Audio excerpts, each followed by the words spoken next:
All right, lecture 8, Ester synthesis and extraction.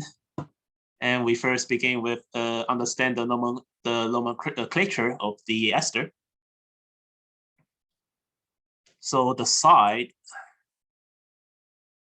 with a carbon or R group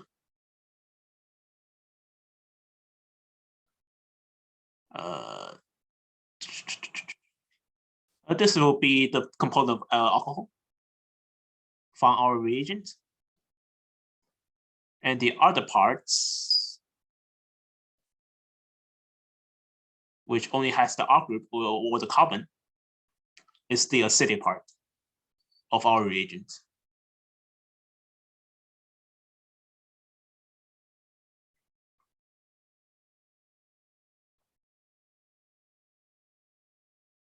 And here's some examples. We draw a line across here. This is our alcohol, and this is our acid.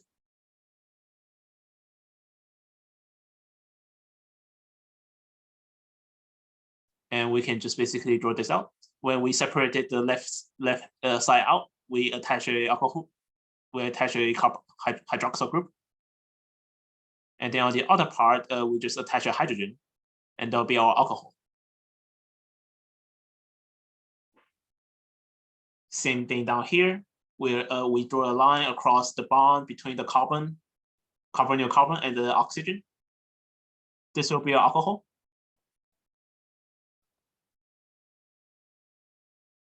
And this will be our acid.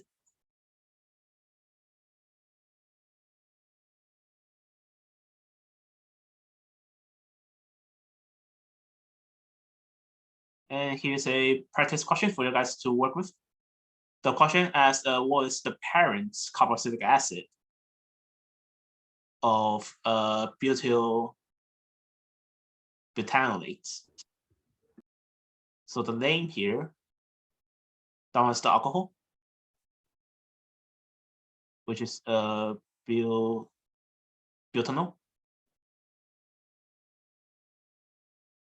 And butanolate, that means there's butanolic acid. So we have meth and E and P and B. 1, 2, 3, 4. Whichever has 4 carbon will be the acid of our interest. 1, 2, 3.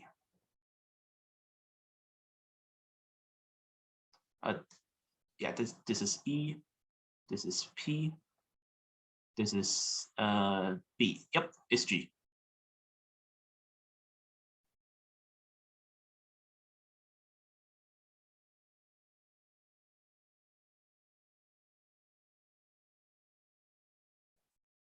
And we can move on to another question.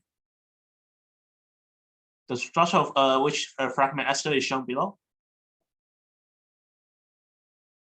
Again, can anyone tell me what's the component of this? Is it alcohol or acid?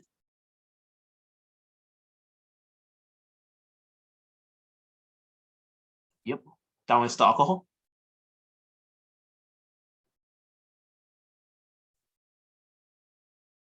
Yeah, right. That one's our alcohol.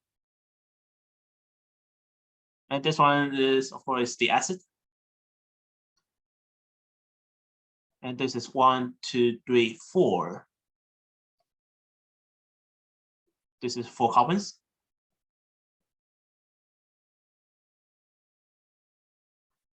And we can choose from, this is acid. We have to choose between this.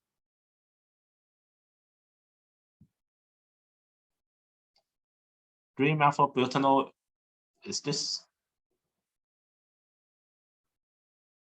2 methyl butanol is this.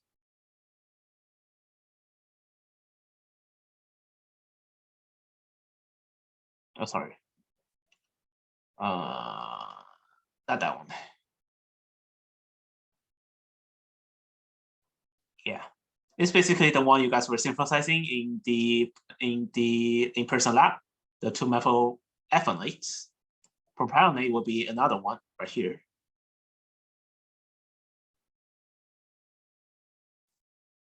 One, two, three. And then we attach another alcohol here. That'll be this one. 3, that will be 1, 2, and that will be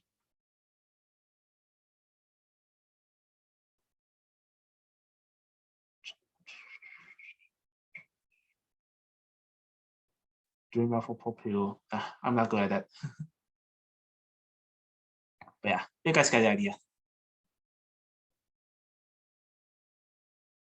And then mechanism. In the past theory quizzes, each professors actually tasked how to draw the mechanisms out of this Fisher acidification. So basically, what happens here is that we have our proton source, and we make this into a beta nucleophile, electrophile. And then we can have our alcohol that just swoops in, kicks the lone pair out. Basically, Chem 32's content. And then we have this diol here. This is still protonated. And then we have our this, and then this is our prime. And then we have alcohol here. Somehow a base comes in, picks this one out, and then one of the lone pair from the hydroxyl will come in. Sorry, before that.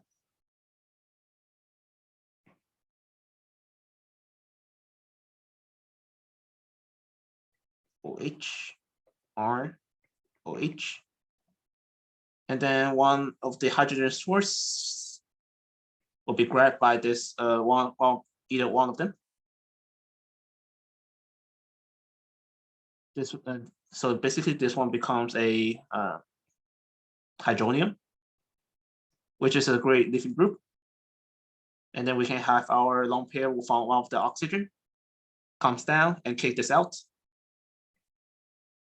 And we'll form this OR and R.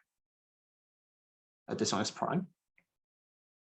And then one of the base can come in, but that's right. There's none of the water. So base can come in, grab the hydrogen away. And that's basically how we get that.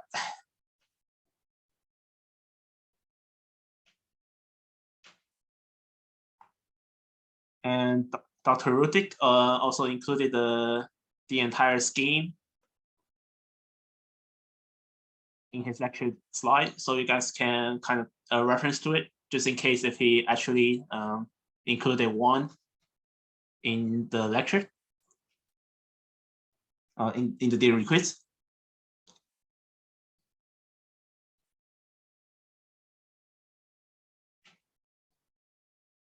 And in many of his exams, he tested how to scale down, scale up the chemical, the synthesis you guys will be making.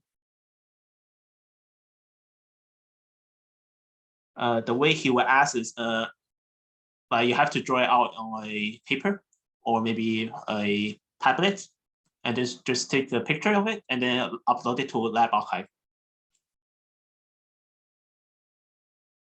And I can walk through this with you guys. So first we have to read the question.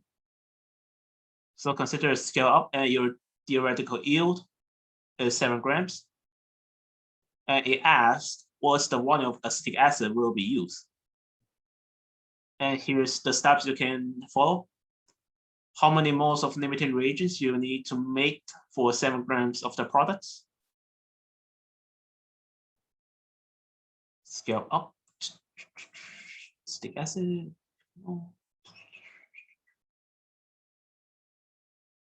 Okay. So 7 grams of our products. And let me see if I can do it. Yeah, I don't have it. So let me draw this. We have 7 grams of our product, which is the 2-methylpropyl phenolate. The molecular weight is 106.16 grams per mole.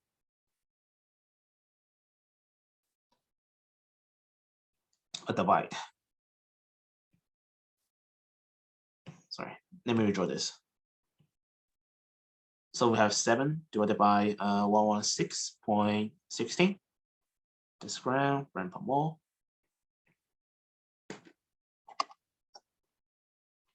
And then calculate the moles of the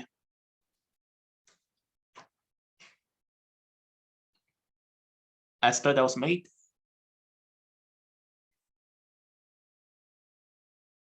We can see that it's 0.06 moles, but to significant digits is 1. So 0.06 is fine. And then based on the reaction, we know that it's 1-to-1. And in the original synthesis, this is higher mole. This one's lower.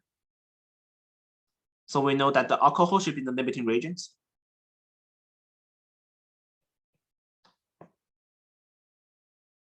And we are aiming to make 7 grams of the ester, and we know that the moles to make it is 0.06. And the limiting reagent is isobutanol. So what should be the mass of the 2-methylpropanol you guys should be using?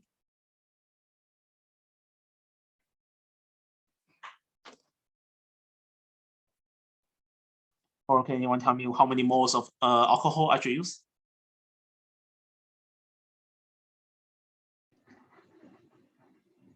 We need 0.06 moles of alcohol. Yep.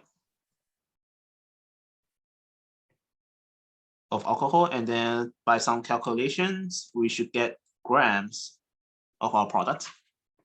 So we can multiply it by the molar mass of our alcohol, which is 74.12. That was given here. And then that will be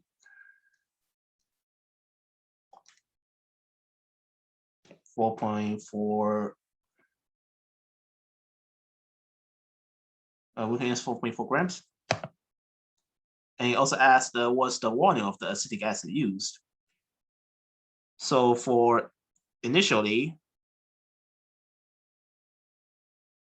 acetic acid, so acetic acid is 2 moles higher.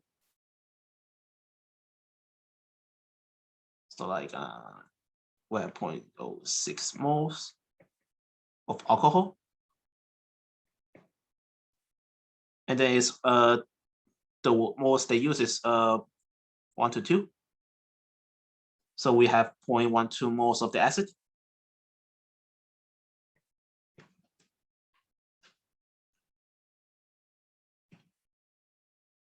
We'll have 0.12 mole, and then we have to convert to grams, and then convert it to millimeters by density.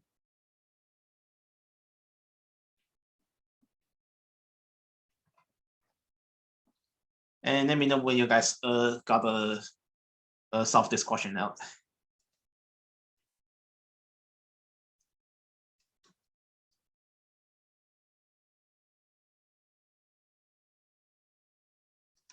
Where'd you get 0.12 from?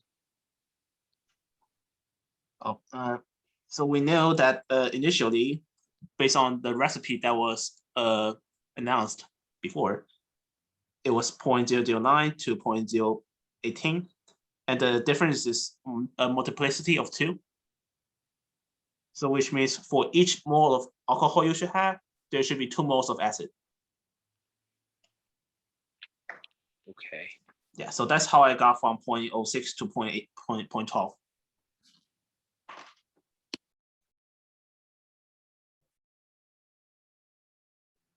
So do the moles of the limiting reactant always equal the moles of the product? Not always. This only applies because we have one mole.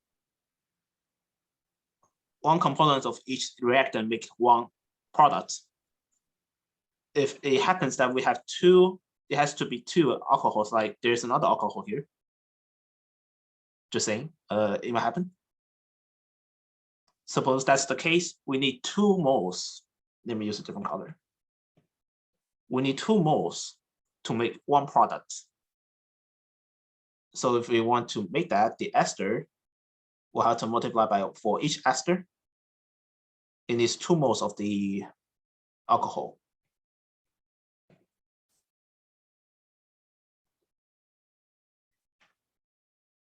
So suppose the alcohol was the limiting reagents.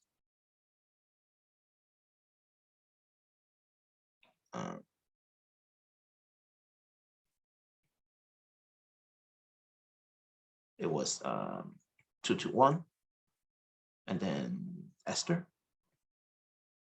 So basically, if it's 2 to 1 for alcohol to acid, the moles to use, the moles that was synthesized for the ester will be doubled.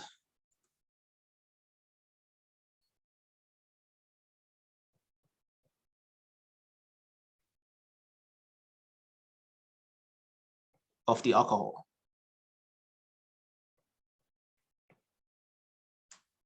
That only applies when it's 2 to 1, but when it's 1 to 1, it's the same. Okay, thank you. And for 16, yep, it's 6.9 millimeters or 6.89. Same as the answer.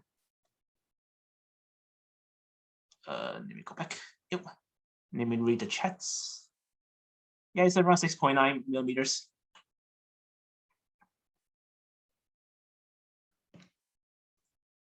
And for those who don't know, we multiply by the molecular weight of the acid, and then we divide by the density, which is provided right here.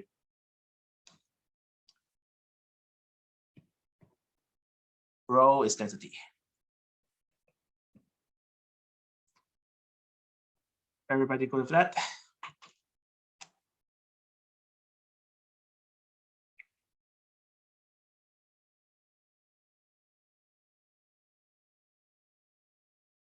Okay. And then we can move on.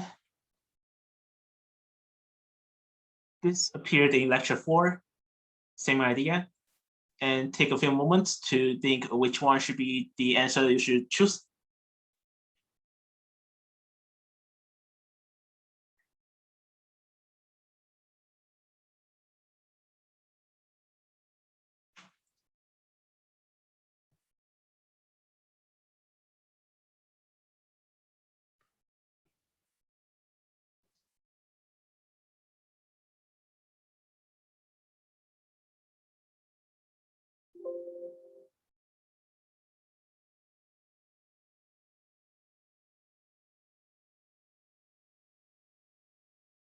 Something happened.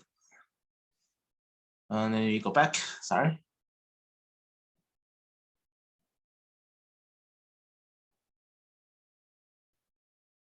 Yeah, right here.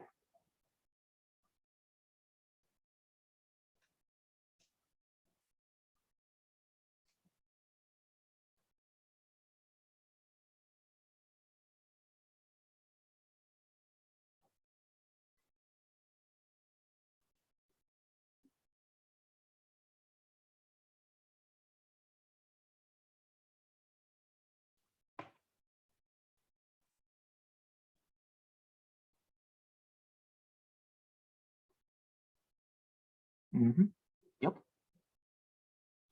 So we have, this is our acid, and this is the conjugate.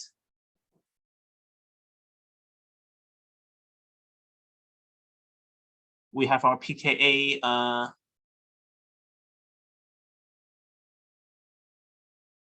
of the acid, subtract by the pKa of conjugate acid. And that will give us 4.8 minus 10.3, negative 5.5. And then once we get that, sorry. Pen. 10. The KEQ, the equilibrium constant would be 10 to the negative 5.5. Negative, double negative, so that would be positive. That's like 3 times 1, 2, 3, 4, 5, 5-fold. So it shifts to the equilibrium all the way to the right.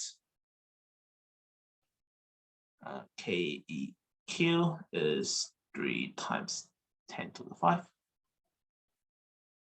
And for the second one, we have the 10.8 subtract 4.8. That'll be 10 to the negative 6. So that's basically the equilibrium, which shifts to the equilibrium all the way to the left. This one is the same idea, and we have 10.3 subtract 4.9 and 10 to the negative 5.4. That would be like 4 times 10 to the negative 6, shift to left. And for D, the change is really small. So 4.8 subtract 4.9 and 10, 4.8 subtract 4.9. And then everything here, negative, and we have a 10. So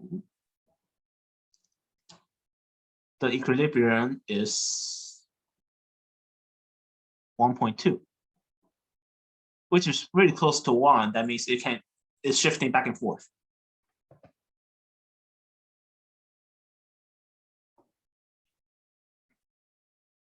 Everybody go with that?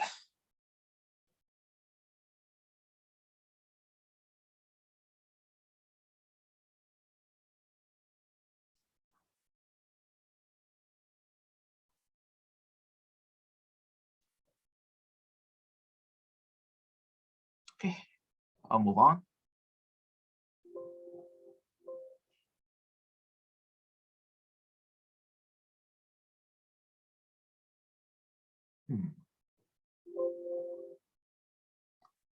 Wait, let me stop sharing for a moment. Something went wrong with my PowerPoint. All right, now it should be good. Just one more moment.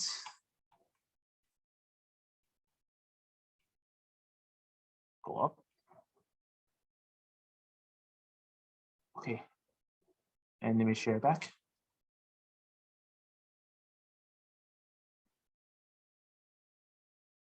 All right, yeah, that's basically it.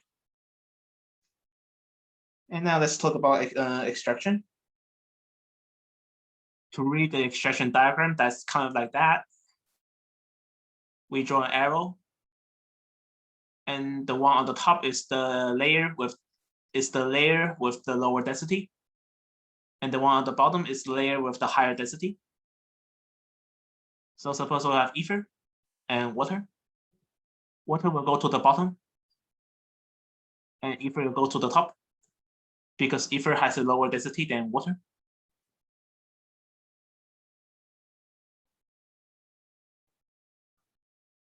And then the operation for the ester synthesis is like this. We have our alcohol. Let me use a different pen. We have our alcohol, and then we also have our acid, sulfuric acid, ester, and water. And we treat it with ether and water. And then the layers are separated.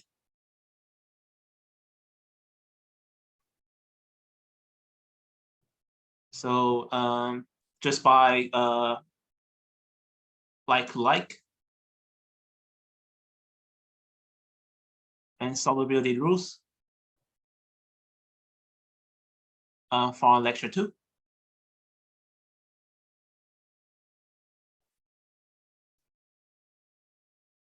The alcohol should stay on top. It won't stay in the water layer because of this bulky group that's present.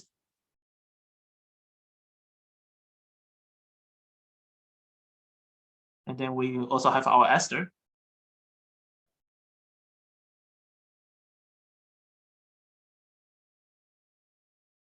And majority of our carboxylic acid or acetic acid. And at the bottom, of course, we have water, sulfuric acid, and some carboxylic acid.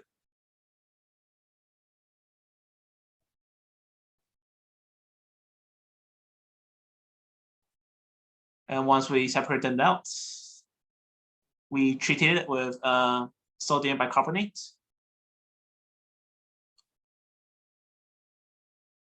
%, which means the 90% is water. That's why when we separated the layers out in our experiment, the bottom layer is water. Because 10% sodium bicarbonate, the other 90% is water. And the top is ether. The reaction between our component and the sodium bicarbonate is that the acid will react with our sodium bicarbonate. And this will result in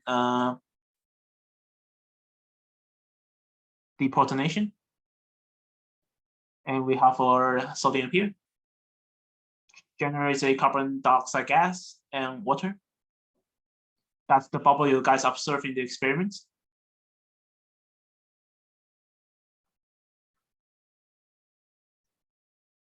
And this form is very soluble in water. That's why we can extract all of the acid down into water. And then we have our remaining components, which is our alcohol and ester.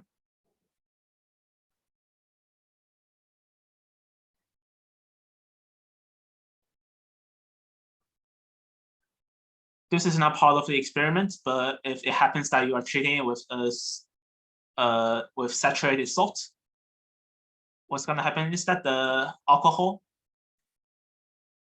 will get replaced by a salt.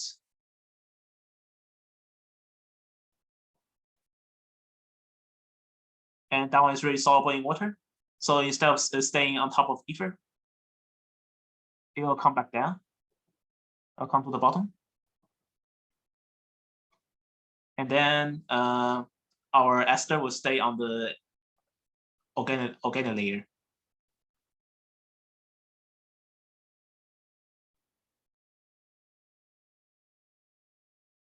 And this is part of the slide at the end of the lecture, which was not recorded by Dr. Rudik. Can anyone tell me what will be the components inside the ether layer?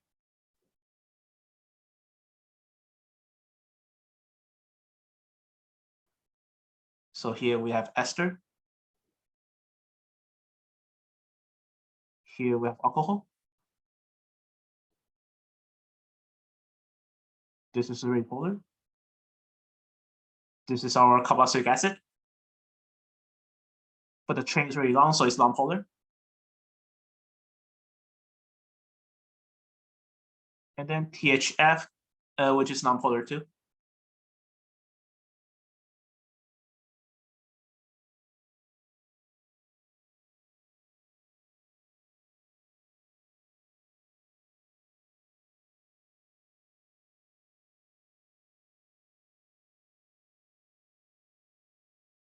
We also have sodium hydroxide.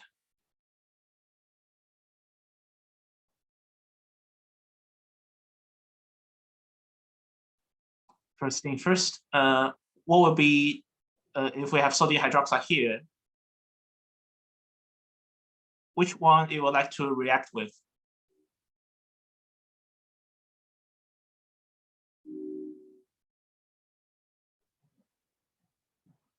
Could be wrong, but the acid. Yep. Sodium hydroxide will attack the, sorry. It should be deprotonation of the acid.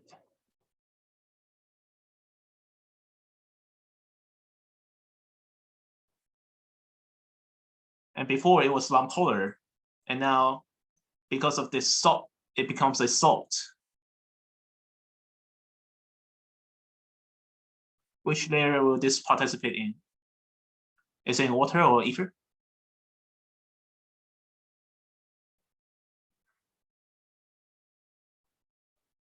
But yeah, regardless, whenever you guys saw a O with a charge, it will go to the aqueous layer, which is the water layer. Yeah.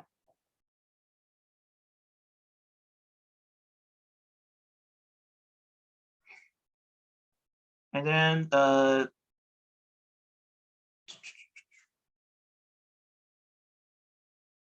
we also acidified everything with HCl. So when we acidified everything, let me take a look. Sorry. Yeah, I think I got it wrong.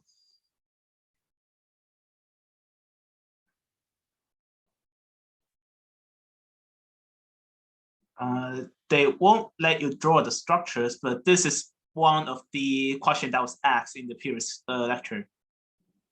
And the question asked, what's D? Which component is D?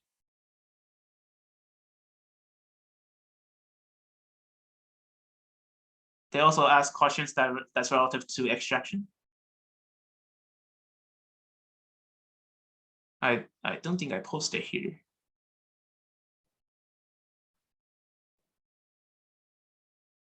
Yeah, I did not. But yeah. So let me clear everything here.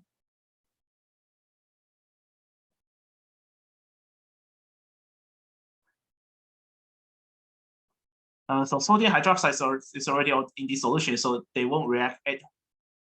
So everything here won't react with one another. This is as stable as it is. And then we treat it with hydrochloric acid. And the hydrochloric acid will like to react with basic components.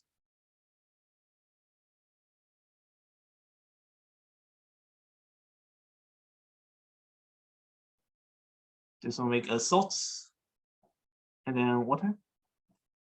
So we have 4 here. We know that 5 is at the top because it's basically ether. This is already acidic enough, so this will stay on the top. Our carboxylic acid will stay on the top as well.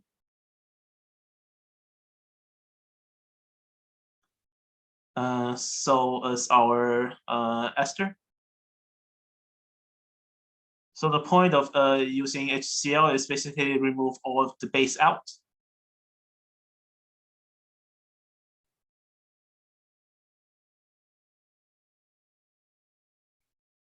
Oh yeah, this one is soluble in.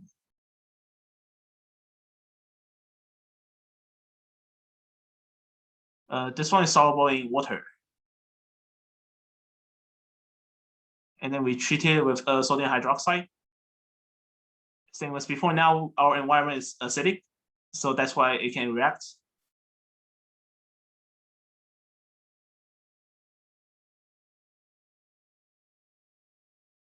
And this one stay on the top. Yeah. Because it's acidified, sorry, now it's a salt, now so it will go to the water layer. And we basically separated out our trimeriston.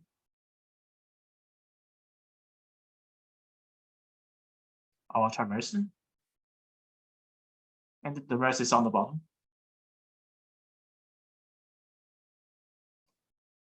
And same idea here. For acetate. And treat it with sodium hydroxide. The only difference here is the functional groups here.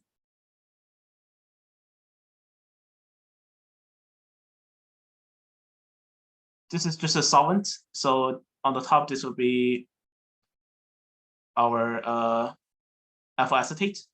And here's water. Which one will be on the bottom?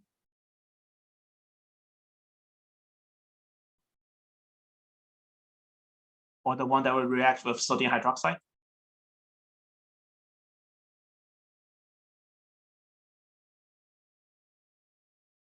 Yeah. So we have 3 in the form of this.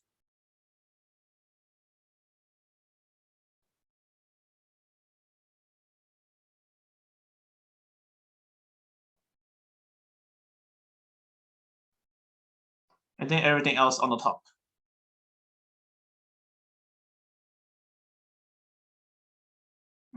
Yeah, just 1 and 2.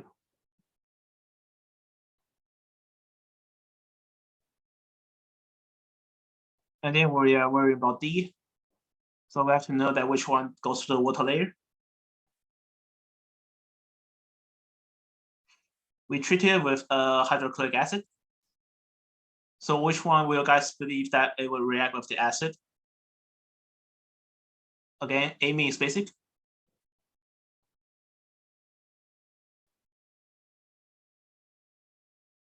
Yep. So this will bring to the bottom our, before it was 2 and now it's 3 protonated. And it's actually soluble in water because now it's in salt form. And 2 will be on the top,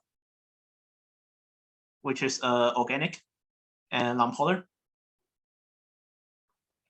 Before we have this thingy here. And was treated with hydrochloric acid. This means that this will convert back to our carboxylic acid, which is nonpolar again. So 3 will end up here. And on the bottom is basically salt and water.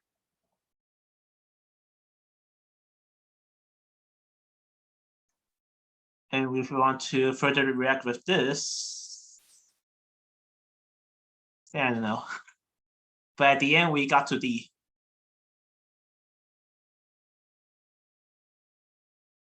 I believe the answer was, the answer is the same group, but it's protonated with chlorine.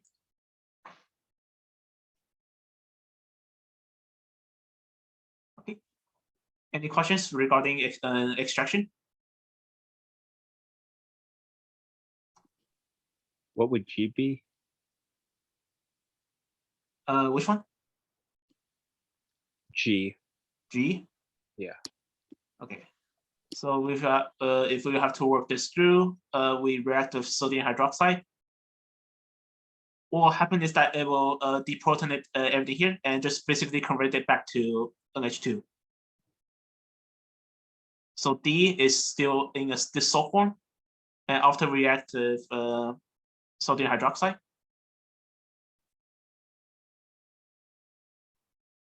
it will return us back to our this, and then we will have a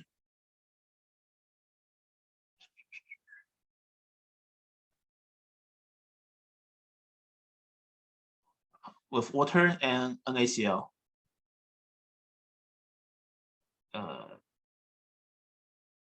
This is 2. So for D is the ionic form,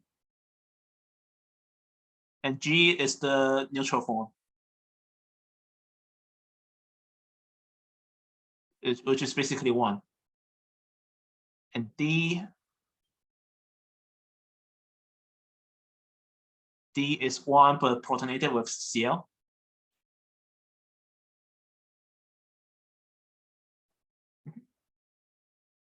Making sense?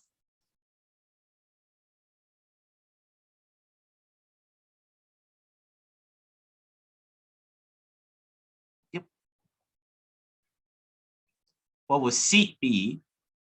C will be 2.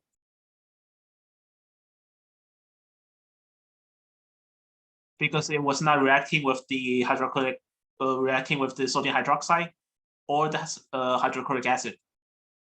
It's not reacting any of them, so it stays on the ethyl acetate layer. Nice and easy.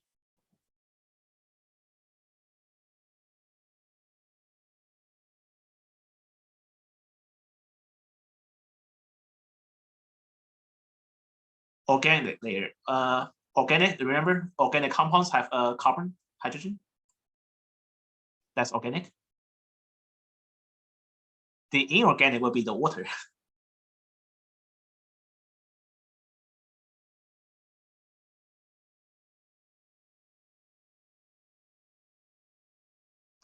H. H will be, so before here I kind of explained it. So A and B, sorry, let me go back to the chats. Okay, I got it.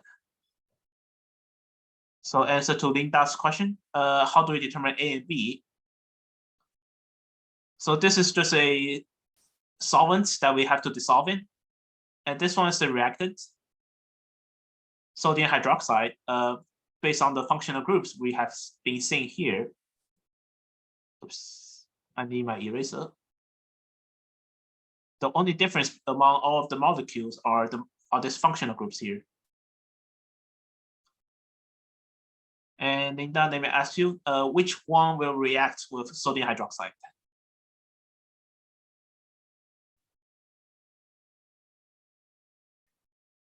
Is it the carbon chains?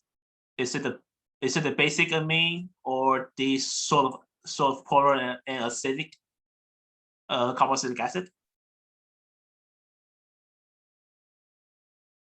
Yep. So once we react with sodium hydroxide, we actually convert it to this salt form, which is basically that. Before, it's kind of non-polar. And now because of the salt, it can dissociate in water. And that's why it's in the AKS layer. And that will be B, which is, let me use a different color. And that's this one. And everything else that was unreactive with sodium hydroxide is A.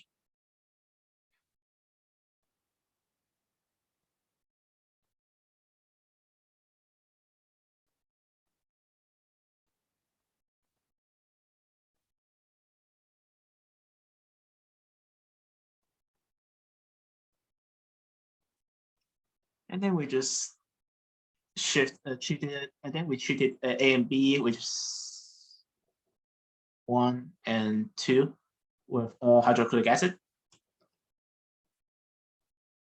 Acid-base extraction. This one is reactive with HCl. This one is not, because this one is, the pK is too low and it's not reactive at all.